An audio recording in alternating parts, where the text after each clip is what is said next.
me, I don't need proof. What?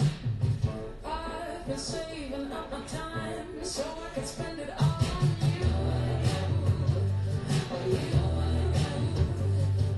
Oh, I need to see you smile. I've forgotten how to do. Alexa, pause.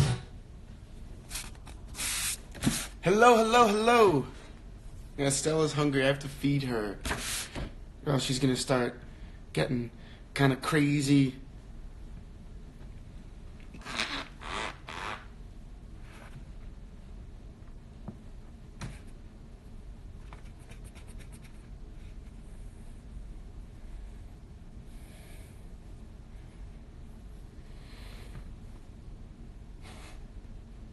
You can tell Stella's hungry. Look at her. Alright, go be free. So, hello everybody. Everyone asking about my beard. I was shooting, so I had to shave it. No, Simon will not have a mustache. That was a really good joke. I'm sorry guys, I'm very tired. I was up late last night, and I'm in the middle of book club. She did not like that look. So, Fahrenheit 451. Interesting read, am I right? What do you guys think so far? Let me hear your thoughts.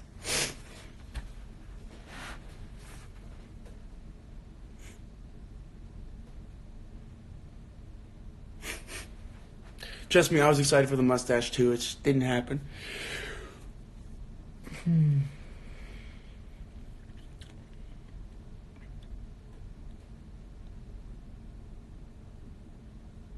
Come on, guys, let's talk about the book. Okay, good. Thank you, Thousand Universes. I love the writing. Awesome. Yeah, very interesting. Right? I'm so lost in this book, but that's pretty amazing. Okay? It's difficult to read, but I love it. I don't understand why they're starting fires. Different from other books. At first, I couldn't stand the sentence structure. So many run-on sentences, but I'm getting used to it now. I totally agree.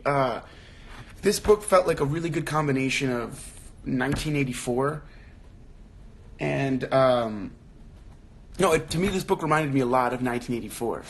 The style which is written, the things that they talk about, it seems very similar, which is what I had heard, so I think it's kind of playing, it's keeping true to that.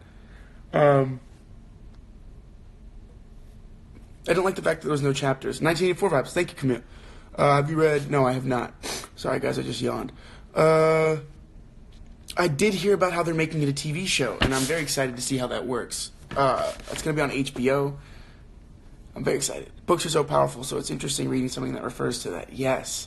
So many 1984 parallels. Very intense and interesting. I reread paragraphs so much, I had to absorb everything that was going on. Yes, I need to, go reread it, because I feel like I didn't absorb everything. That was crazy. Still not sold. I get the point, but the writing style is annoying to read. The parallels to 1984 are insane. I agree. I actually just found out about this since the book club. Poetic and descriptive. Yes. Why? It's a book about books, and I think I think there's something in that. I haven't read other Ray Bradbury books, so I don't know if that's his style or not. But to me, it seems like it really feeds into this world where books have to be descriptive. Okay, let's keep reading. I've been listening to the audiobook, and I'm glad because sometimes I get lost in the grammar when I read. Wow, that's cool. Especially the part where Beatty... what are we saying? Are we calling him Beatty or Betty?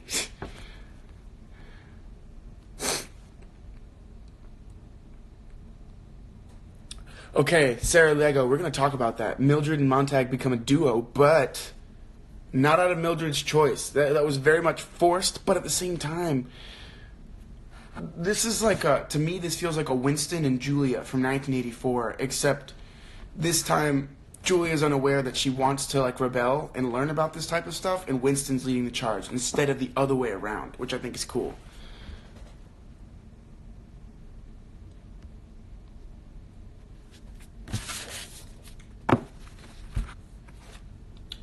It's a quick read, though. I already love Carice, and I hope I'll see you again. So interesting. Hey, Alberto.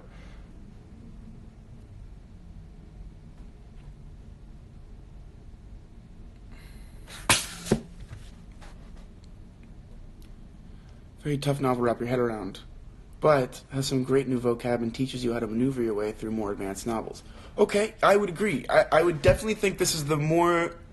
Of the books that we've read, this one is more difficult. For me, I agree as well. In terms of just the style in which it's written and the way that... Bradbury has long sentences sometimes. Before we get into more, though...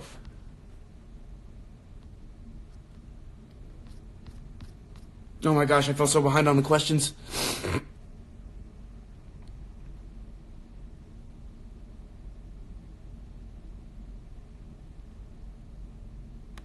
I don't know what to think about the Hound. Is it a dog? Is it like a machine? I don't know if I misunderstood that. But the Hound feels like the thought police. Like, this book is really cool for us to talk about having read 1984. It gives us such a platform to be like, yo, this book. Different things to think about, ways to do things. I don't know. I think it's a machine too, right? It seems like this book is presenting a strong warning towards our present problems. So I'm going to talk about that. I don't know what edition of the book you guys have. I have Fahrenheit 451, Ray Bradbury, the 50th anniversary edition. So it has a... It has the foreword. Wow. It has the foreword from by Neil Gaiman. And I want to read a couple things for you guys, if that's cool.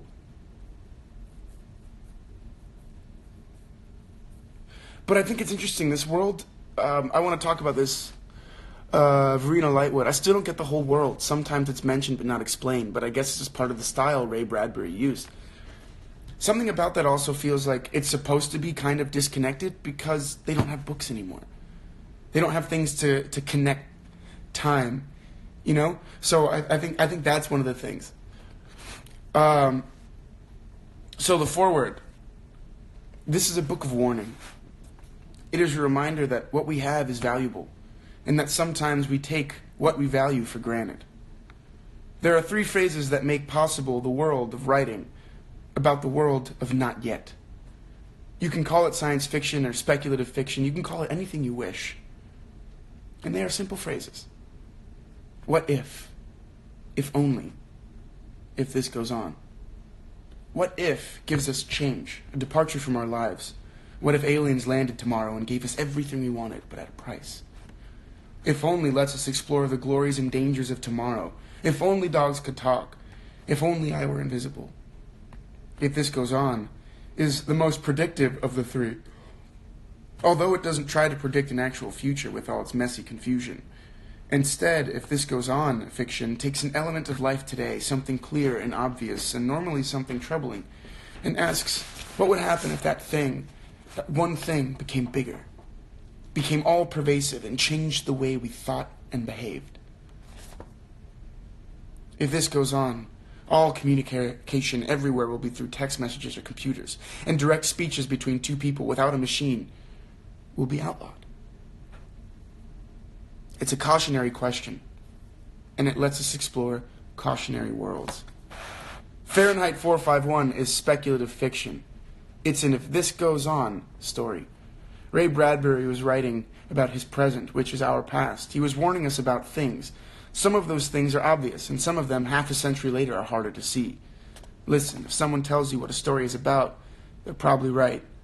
If they tell you what it is all about, they are very definitely wrong. Any story is about a host of things. It is about an author. It is about a world the author sees and deals with and lives in. It is about the words chosen and the way those words are deployed. That's a big line to me. It is about the words chosen and the way those words are deployed. It is about the story itself and what happens in that story. It is about the people in the story. It is polemic. It is opinion. I just think I just wanted to read that because I thought that was a very interesting thing that he classified all fiction into 3 categories.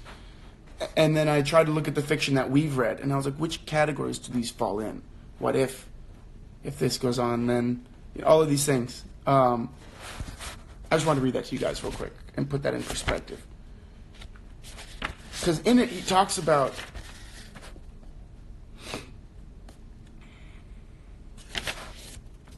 if this communication everywhere through text messages, computers, and direct speech between two people without a machine will be outlawed.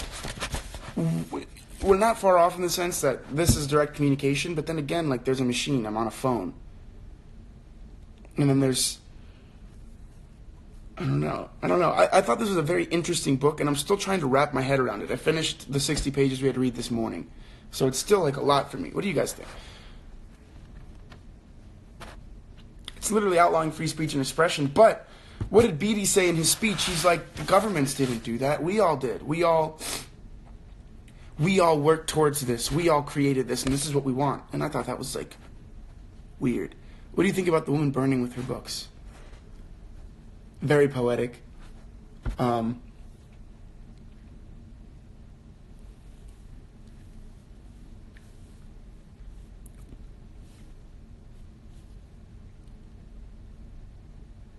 It's overwhelming. This book is definitely overwhelming. I would agree. People let free speech die. It's a bit confusing, I think. Then I feel embarrassed. Then I should understand more the first time. No. That's why you can read more. You can always read it again. I think it's okay. There are often times where I read chapters or paragraphs 2 or 3 times before I'm like, oh, okay. But you get better at that as you read more, at really taking information. So don't worry about it. It's part of the process. The other thing that gets me is the wonky sense of time, a bit reminiscent of Slaughterhouse and the past. Isn't it? There's something strange about this world that he's created, with everything's disconnected. I don't know what the rest of the world looks like. He drives a Beetle, but so does Beatty. Is it a fireman thing? They didn't explain it. And I'm not going to lie, I thought Clarissa wasn't real for a bit. I thought it was like a ghost or something of someone he burned. Until I realized, no, she was a real person. And then I was like, but there's a little bit like of a laxed world in this book. In the sense that, like, in 1984, the thought police were everywhere. And they were ever present. They haven't at all explained how they figure out if you have books or any of that. And they haven't at all explained how everyone's connected and how people can, like, get along. I don't know. It's weird. Oh, my gosh. I ran behind. I think their world is just really empty. There's no real human connection, and books make people feel connected, which is why the woman burned. She didn't want to let the connection go. I totally agree with that. That's really well said. The idea of being arrested for driving too slowly or being a pedestrian, not being able to do things that allow us to appreciate the world outside, we can only experience what they want us to experience. This is a very common theme that we've seen now in books that speak of a dystopian future, a dystopian world in which a lot of our rights are taken. The theme that I'm seeing now is this idea where not only are the rights being taken, but the things that allow us any sense of freedom of expression, reading, freedom of ideas and thought, all taken away. But the interesting thing is, in 1984, it was very clear that the party was doing it. The party was imposing these rules, and that the society had agreed to live with these rules. Whereas in Fahrenheit 451, it feels as though, yeah, there's a reigning entity that enforces these rules. But I'm sorry, guys, I'm tired today. But it was the people that are really enforcing and holding on to this. And Beatty's warning, I think, is really interesting. I'm very excited to see where that goes. I love cake. Sorry, I need to say hi. You know how to get my attention.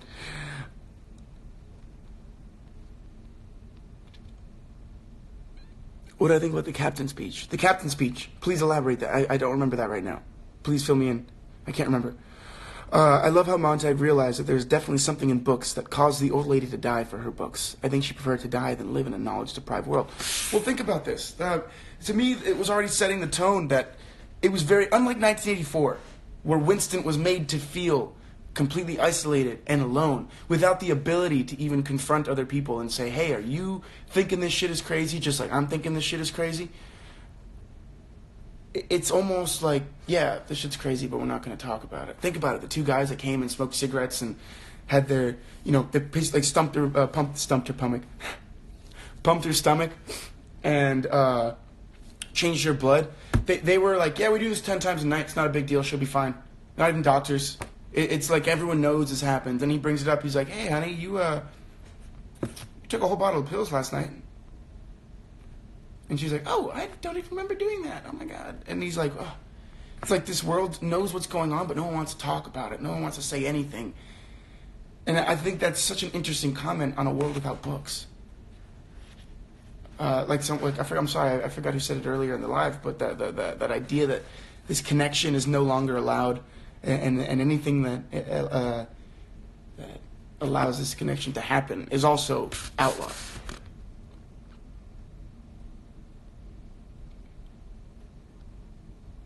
It is deep. I heard once a long time ago houses used to burn by accident. They didn't need firemen to stop the flames.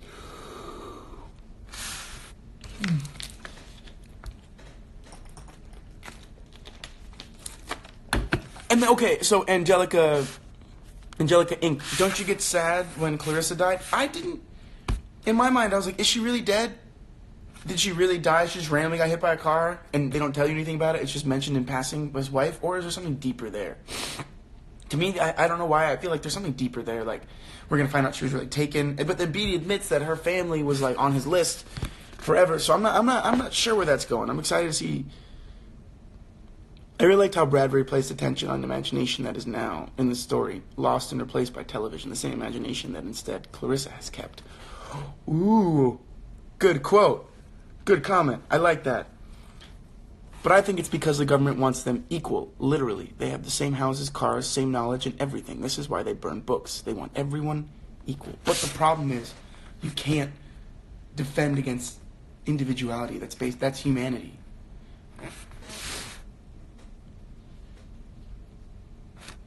With 1984, the descriptions you made have an exact picture in your head of everything looks like and how it works. While Fahrenheit 5, it's very wishy-washy.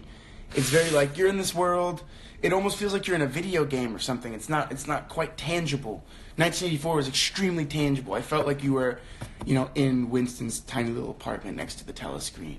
You felt like you were locked in the ministry of love. This is they're not even naming places. The firehouse. Then it jumps time to his house. Then it jumps time to him walking down the street with Clarissa. He never creates a world. I don't know why I'm like aggressive with this book, but I'm into it. There's something about it that reading it, I think, is an act of rebellion. Because it's like it's a book about books not wanting to be read, but you're reading it. So there's this idea that I feel like I don't know, it feels like a fight. What do you guys think about that? I'm sorry, guys. I jumped behind the questions again, so I'm going all the way to the bottom. Sorry if I missed the comments. Right? Thank you, Niner Girl. I wonder how we'd feel about this book if we hadn't read 1984 first. But it's also interesting, like, how can we look at this book? When we finish, we're going to be able to look back and be like, wow, they're similar like this. What would it be like if we read it the other way? So we have that idea. I think they kidnapped Clarice, too. I think it's unclear because the population itself isn't aware. Winston was self-aware, but Montag still on his journey of questioning his world. Yo, Kenzie, that's awesome. But do you think that's also a tool used by the writer? This unclear world, creating this unclear population, so everything's going to be slightly unclear.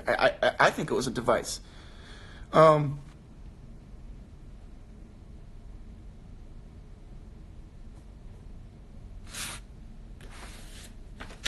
Page 28 really stuck me because it's so true.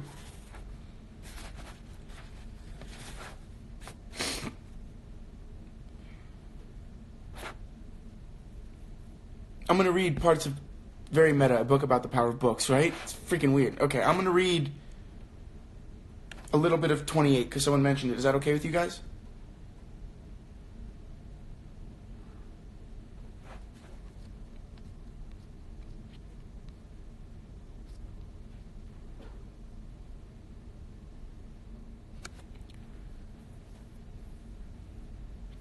Well, what was didn't Montag say that, or Beatty talks about it? Someone talked about how books are passing on of culture as well. So I'm going to read part of page 28. I don't know if we have the same book, so if it's not the same page, please let me know.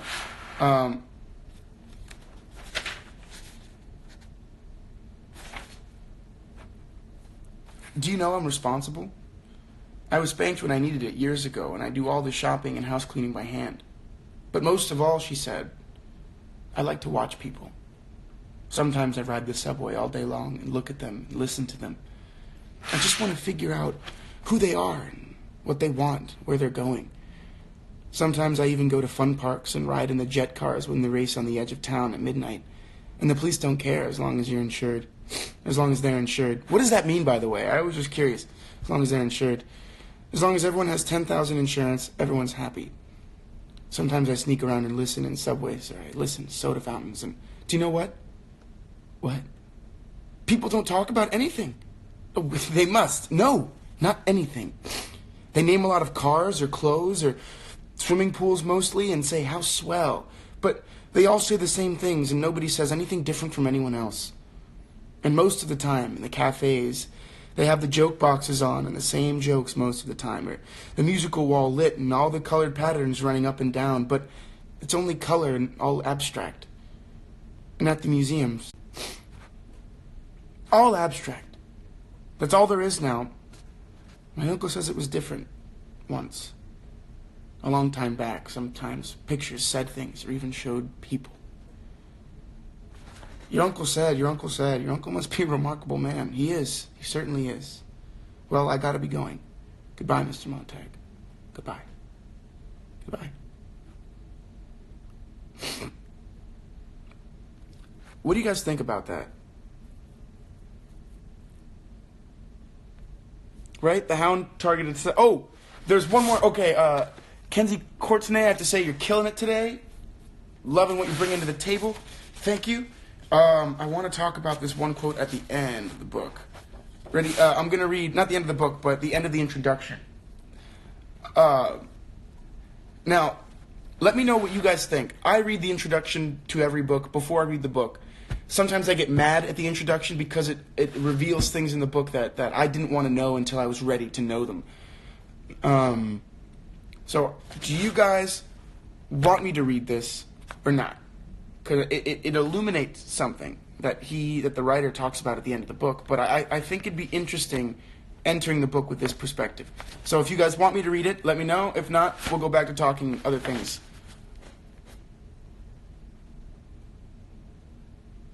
Yes?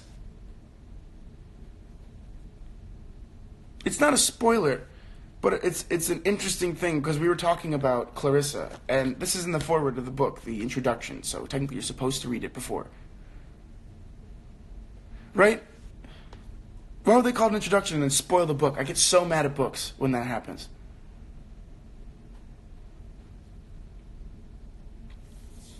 Alright, I'm just going to read this last note. As a final note, in these days when we worry and we argue about whether ebooks are real books, I love how broad Ray Bradbury's definition of a book is at the end. I don't know if I want to keep reading this now. Because I don't know if I want to talk about this perspective. To me, it's just interesting to be like, whoa, so I'm looking at the book from this perspective, but I don't want to muddy the way you look at it. Alright, I'm going to say it anyway, and if you guys get mad at me, I'm sorry, we won't do it again. I love how broad Ray Bradbury's definition of a book is at the end, when he points out that we should not judge our books by their covers, and that some books exist between covers that are perfectly people-shaped.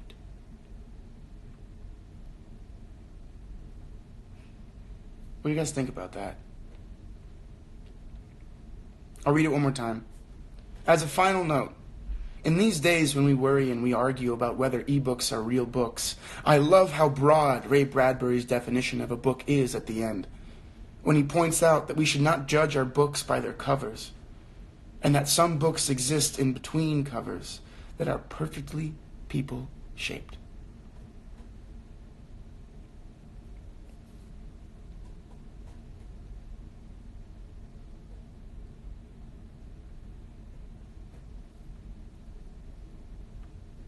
Perfectly people-shaped.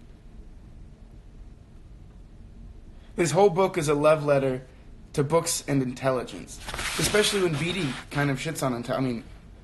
I mean, I'm tired, guys. I'm sorry. I cursed like 3 times. Beatty talks about that exact thing. People's stories are like books. So when you, to me, reading Clarissa, I was like, she's like a book, because it's the person she's literally a book to Montag. Like, he meets her and she opens his world and kind of changes perspective, and now he can no longer look at things the same way.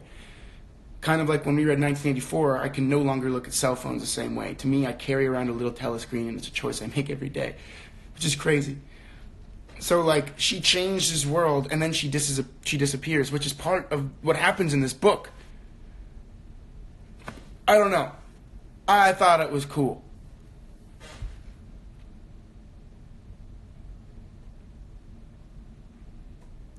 I think Beatty kidnapped Clarice. Clarice made Montag question about that society, and Beatty said that Montag is very important and maybe he don't want to lose him, and that's why he kidnapped Clarice. Well, there's that idea, like, not many people are firefighters, right? Like, the way that Clarice first talked to him was like, yo, you're a firefighter? I don't like reading that scene now, so I had to read it like 2 or 3 times to make sure I got like each character's intonation the way I think it was meant to be read. But, alright, we have another read request. Clarissa conversation that I like. Page 35. Let's take a look. I know you love me, I don't need proof, what you don't do.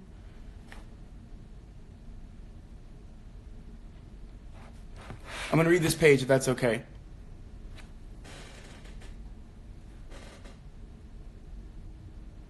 Exactly, she was another book burning. So someone commented that the lady burning with her books was also like a book burning on top of a book burning.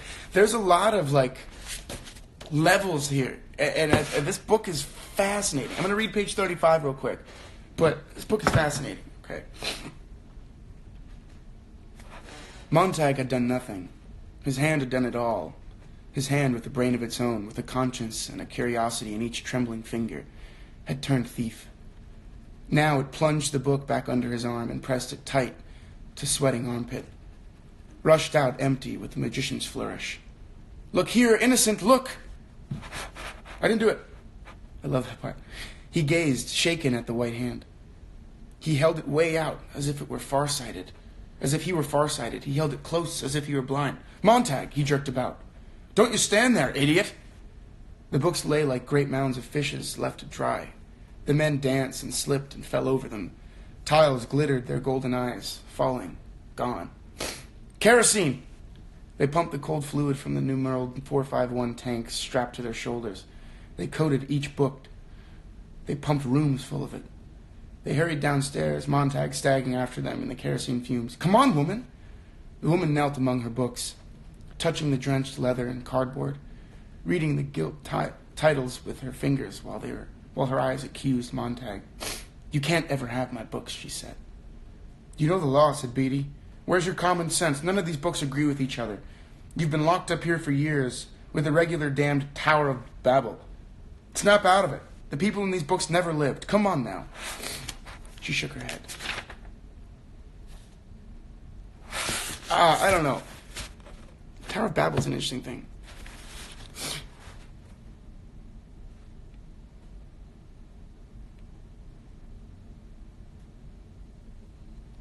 Whoa! Okay, Electra Hope.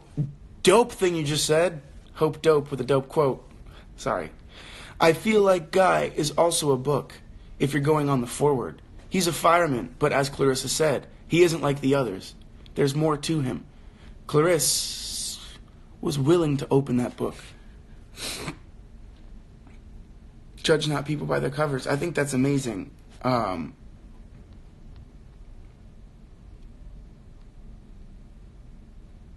Beatty mentioned how the term intellectual became the swear word it deserved to be, and it made me think, because in our world we praise intellectuals. Do we, though?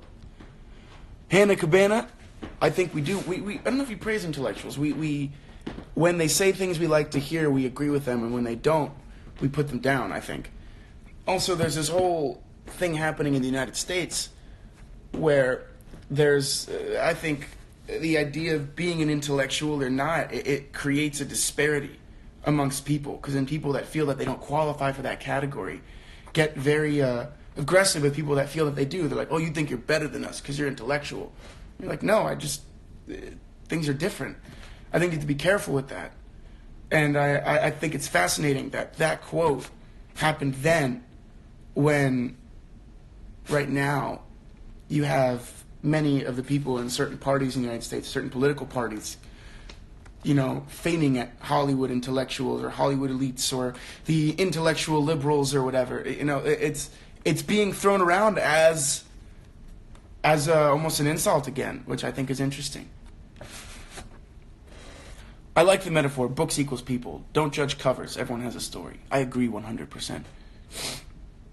Yo entiendo, pero nada para escribir. ¿Cuál es el nombre del libro? El nombre es Fahrenheit 451. Deberías leerlo, es muy interesante. Para mí es muy parecido a 1984, 1984. Perdóname para todos que no hablan en inglés o no pueden escribir en inglés. Si quieren preguntar cosas o algo así, pregúntame en español aquí en el live y yo puedo responder en inglés. Y si me dices, por favor, responde en español también, yo puedo decir las dos cosas en inglés y después en español. Entonces sigue preguntando cosas, por favor. A mí me encanta que ustedes están acá.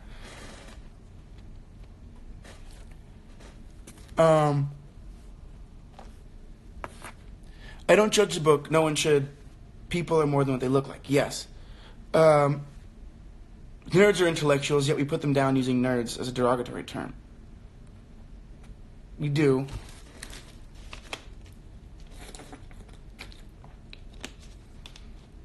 Is Mildred a real person? I would say yes.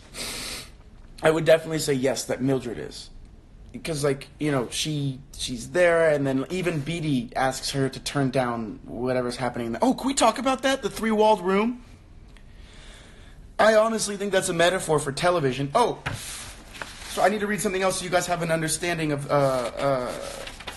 there's one thing from the introduction again.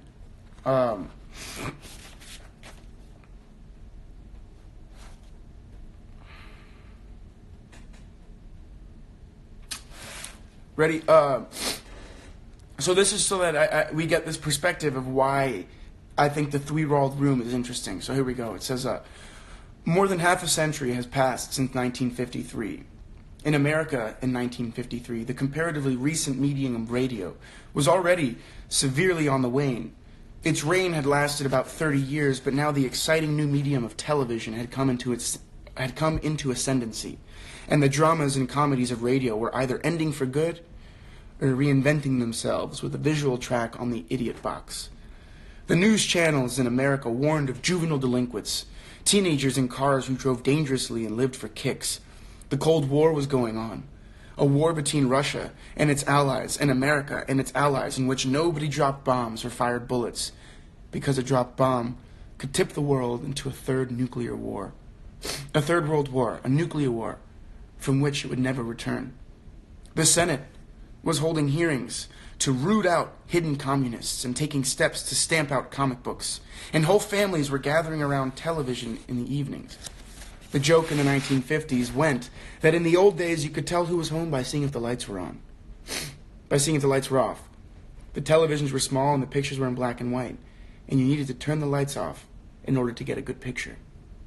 If this goes on, thought Ray Bradbury, nobody will read books anymore. And Fahrenheit 451 began. He had written a short story once called The Pedestrian, about a man who's incarcerated by the police after he stopped simply for walking. That story became part of the world he was building, and 17-year-old Chris McClellan becomes a pedestrian in a world where nobody walks. What if firemen burned down houses instead of saving them? Bradbury thought. And now he had his way into the story. He had a fireman named Guy Montag who saved a book from the flames instead of burning it. If only books could be saved, he thought. If you destroy all the physical books, how can you still save them? So, in the context of what was happening in this world, it was a very scary world to be a part of. World War II had just happened. We'd seen the rise of Wait, but this wasn't written in 1953. The book was written in like the 1950s. So, the world was in this crazy time. It was right after World War I. The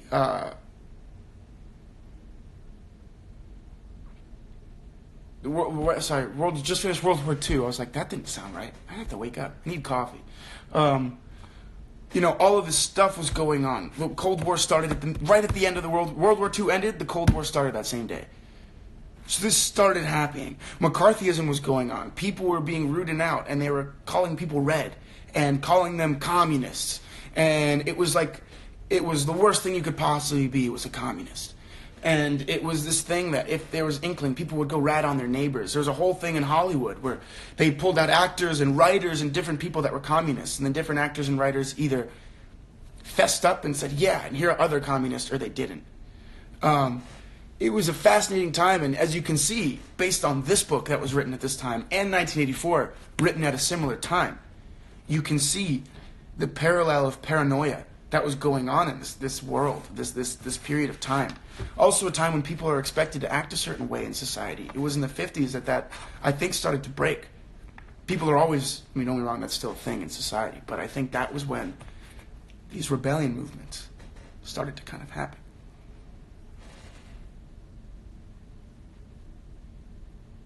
Oh, I'm going to nap so hard later. It's going to be great. You know what? Guys, we had a great recommendation from our good friend about Gaia, and she says, he or she, I'm sorry, I can't tell, based on a little picture. He or she says, Alberto, I think it's time for some quotes. So I would absolutely agree. Let's talk about quotes. Also, can someone give me a time check? How much time do we have left? Clarissa is the embodiment of how to save a book in a world where all books are destroyed. Knowledge can only be destroyed when it's no longer passed down or shared. Her family shared their knowledge. Right? But if you go back to 1984, that oral history, they weren't even allowed to say the minute it was changed. The minute it was changed, whoosh, new world. He who controls the past controls the future. He who controls the future controls the past. He who controls the past controls the present. He who controls the present controls the future. There we go. 15, 20 minutes. Thank you, Nana Girl. There must be something in books, something we can't imagine, to make a woman stay burning in a burning house. There must be something there. You don't stay for nothing. Totally agree.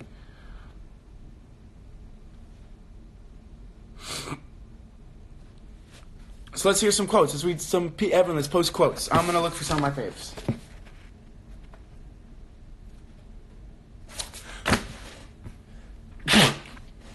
Ooh. Woo! Okay. Quote on page 49, it's not just the woman that died. Page 49. It's not just the woman that died. Last night, I thought about all that kerosene I've used in the past 10 years, and I thought about books. And for the first time, I realized that a man was behind each one of the books. A man had to think them up. A man had to take a long time to put them down on paper, and I'd never even thought that before. He got out of bed. It took some man a lifetime, maybe, to put some of his thoughts down, looking around at the world and life, and then I come along in 2 minutes, and boom, it's all over. Craziness.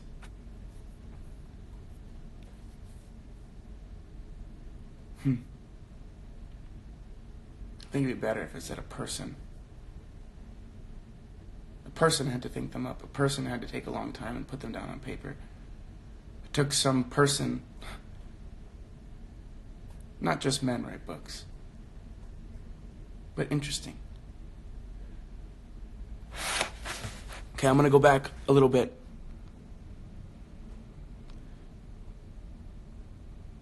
Do you ever read the books you burn? He laughed. That's against the law. Oh, of course. Thank you so much for bringing... Who said that quote? I think it was you, Nicole. That was awesome. Oh, no, Verena Lightwood. Verena Lightwood. That was awesome quote. Loved that quote. No, it's against the law. How many things don't we do without... all of these books are making us... One of the things I really want to bring to light in these books is, like, think for yourself. No matter what I tell you, the world tells you, you have your own opinions. Discover for yourself. Learn for yourself. Read for yourself. Really develop what you think about the world, and that will, help you become who you are. An artist, I think every person alive is an artist, whether or not they realize it. And I think an artist is only as good as their opinions that they've formed for themselves. He wore his happiness like a mask, and the girl had run across the lawn with the mask, and there was no way of going to knock on her door and ask for it back. Love that. We stand against the small tide of those who want to make everyone unhappy with conflicting theory, thought. We stand against the small tide of those who want to make everyone unhappy with conflicting theory and thought. Think about that. Amazing quote. Clarissa, I'm antisocial, they say. I don't mix. It's so strange. I'm very social indeed. It all depends on what you mean by social, doesn't it? They fell like slaughtered birds, and the woman stood below like a small girl among the bodies. Whew. The trees overheard made a great sound of letting down their dry rain. No, that, Mary Kate Nick. I agree. That image was very powerful. Have you guys ever seen the movie Hero?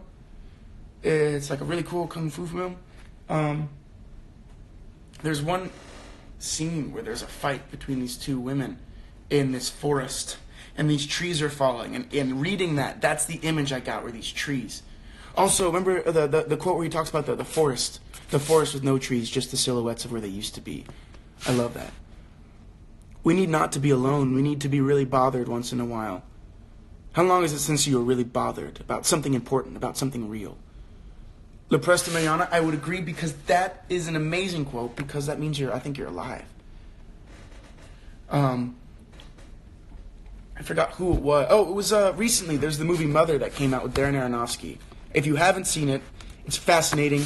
It's disturbing, but it's amazing. I saw it twice in theaters, and I want to see it again. I'm going to buy it when it comes out so I can watch it a lot. It's amazing. And if Diego comes on live one day, maybe we'll have a talk about it. But the response to that film was very this or that, black and white. Either they hated it or they loved it. Critics hated it. Some critics loved it. It was something, and he's like, I don't care if you hated it or you loved it. I care if you didn't feel anything. So that's something interesting to think about. When Montauk says that he would not cry if Mildred died, reminded me when Winston tried to push down his wife.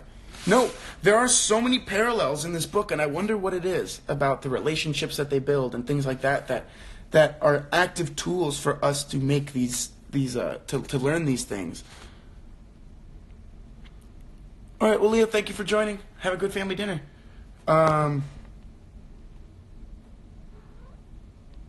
So I recently read a Tumblr post about Harry Potter. And everyone talks about how Harry Potter was amazing because... The Tumblr post says this. I'm paraphrasing. It says, everyone talks about how Harry Potter is amazing because it shows you about friendship and all this. And yeah, it does that. I'm not going to take that away, but it does so much more. It teaches you that sometimes the people in power aren't the people with your best interest in mind. It shows you that sometimes bad things happen to good people. It shows you that sometimes you have to take it upon yourself to rise against what's expected, a regime or a government, and say, no, this is what's actually right, and then to fight for it, to be a patriot. In The Punisher, in the TV show The Punisher, there's something that one of the actors says, where he's like, if you put George Washington in the United States today, and John Adams and Paul Revere and all these men in the United States today, they'd be considered terrorists. Because of the way they tried to change what they thought was no longer right. And while it's a dangerous, there's a danger in that idea, there's also this brilliance. It's like, wow, what is a patriot? Is a patriot someone who just agrees, or is it someone who always requires and asks more of their country? It says, look, yeah, we're doing great, but we can do so much better. I don't know. It's a question I'm going to leave you guys with.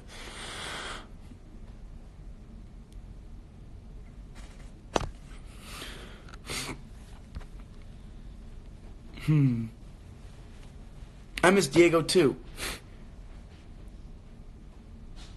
We're drowning in information but starved for knowledge. Val86, give me the air fire. That's a cool quote.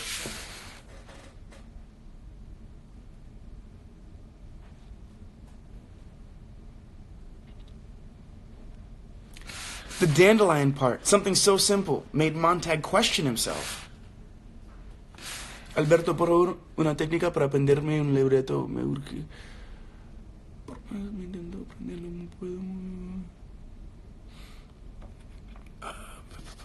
It took some man a lifetime maybe to put some of his own thoughts down, looking around at the world as in life. And I came along in 2 minutes and boom, it's all gone. Oh God, we only have like 5 minutes left. Okay.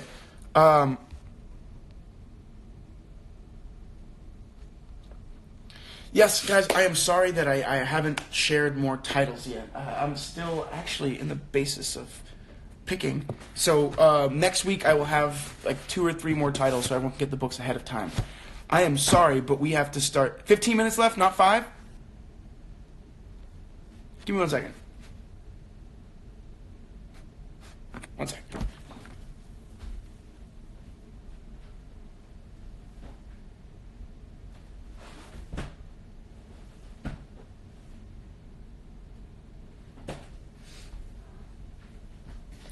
Yeah, we have like 13 minutes left. So let's do this. Let's start to wind down. And let's start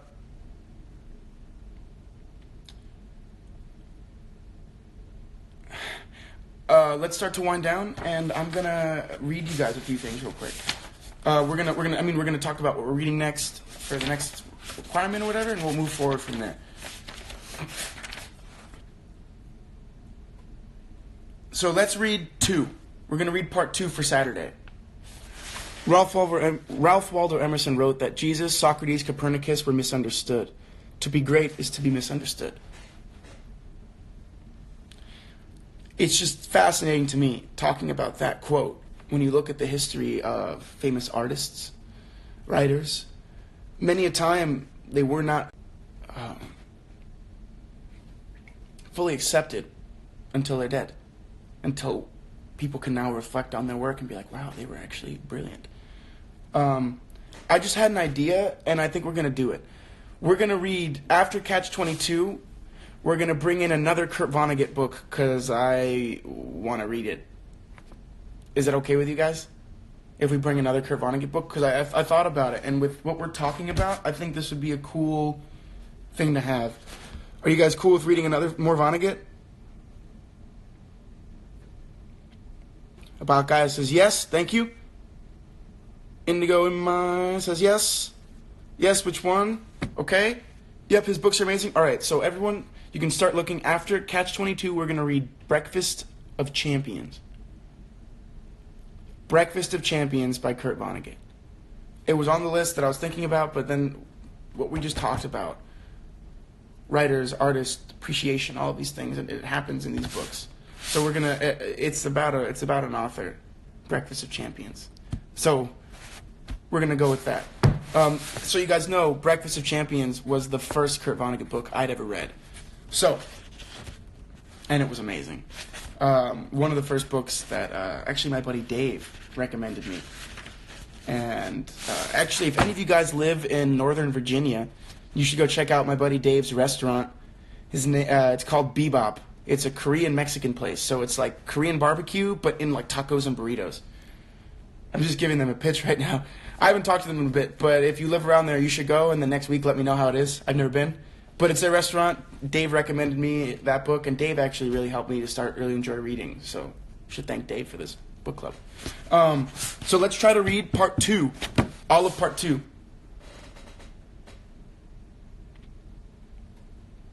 Yes, Angelic Ink, thank you. So there's Bra Rosende website, which I think is albertorosendebrazil.com. Is that right? That website has has the PDFs in certain languages, and then our amazing book club member Rita also created Rosende Reads PDFs on Twitter, so you guys can go on Twitter, and she has the PDFs there as well.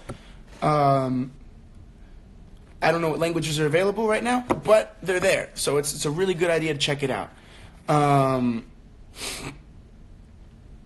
So we'll read part 2 by Saturday at noon. I need to go eat breakfast and get coffee, and I have to feed Stella.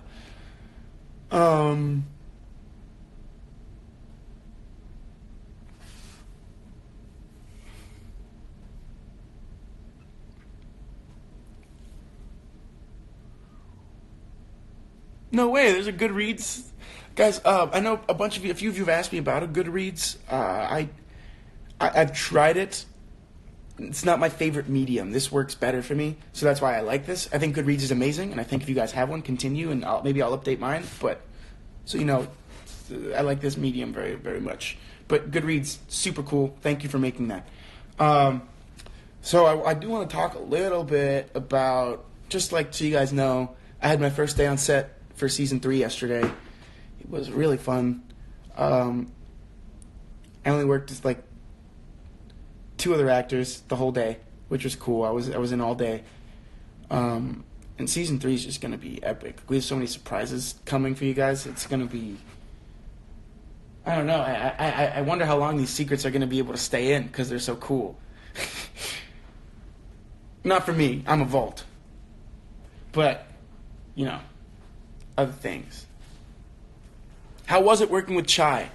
Chai is one of the most beautiful human beings I have ever met, inside and out. He's literally an absolute sweetheart, and he's just the nicest person. And I know, Stella. I know. Awesome actor. Total bro. I love Chai. He's great. We have a lot of fun together in season 3, and you know, cool. I did say I was going to post some Polaroids at 3A, but unfortunately, a lot of them would be spoilerful, so I haven't taken any. Like, I couldn't even talk about who was on set this week. I couldn't talk about what's happening, you know, so I can't really post anything.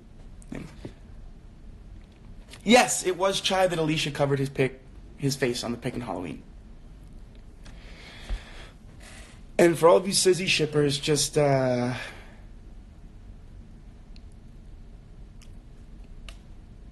worry.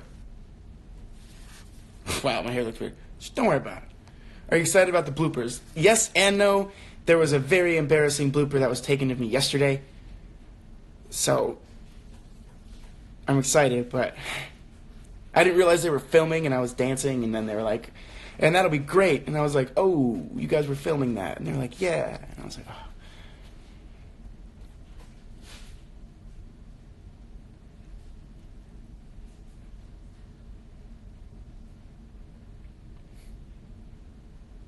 Alberto's bloopers. Oh, God. All right, guys. Well, so we know we have to read part 2 by noon on Saturday next week. We know that we have Catch-22 and then Breakfast of Champions, which I'm excited to read again with you guys. I have to make moves, but thank you all so much for being here again. I'm loving this book. And I'm very excited to see, you know, I'm very excited to see where it goes. 12 p.m. Saturday, you know that's the time, guys. Believe it or not, that's the time it's going to be. That's just what it is. So, if you're tired like me, you wake up and you do it. If you're not tired, then you have a great time. You have some coffee and breakfast. I do need to run next week. Thank you, Camille. Well, guys, I'm going to let you guys go. Have a great Saturday. Have a great weekend.